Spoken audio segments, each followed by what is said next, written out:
Ryan, nakakalungkot man tanungin meron na bang casualty na naitala?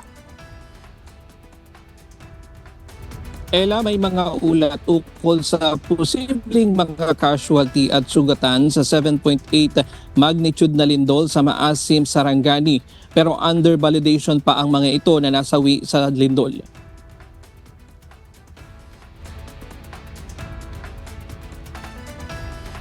Wala pang opisyal na kumpirmadong ulat na maibibigay ang Office of the Civil Defense hinggil sa bilang ng mga casualty at sugatan. Ayon kay Yusek Harold Cabreros, inatasan na ang mga opisyal ng Department of National Defense at Office of the Civil Defense upang inspeksyonin ang lawak ng pinsala at pangunahan ang response operation base na rin sa utos ni Pangulong Ferdinand Marcos Jr. at Defense Secretary Gilberto Teodoro Jr. Binigyan na rin ng direktiba ang lahat ng Local Disaster Risk Reduction and Management Office o LDRRMOs na pabilisin ang kanilang response operation. Nakaalerto naman ang mga rescue unit ng iba't ibang uniform service para sa agarang deployment kung kinakailangan.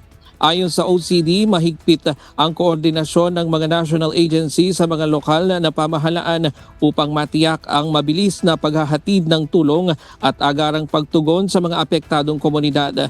Nakapagtala na ng mga pinsala sa iba't ibang infrastruktura sa mga apektadong lugar. Naapektuhan din ang supply ng kuryente at komunikasyon sa ilang komunidad na patuloy na nire-restore ng mga kinauukulang ahensya. Patuloy naman ang evacuation operation sa mga baybaying lugar bilang pag-iingat sa posibleng banta ng tsunami at iba pang epekto ng lindol.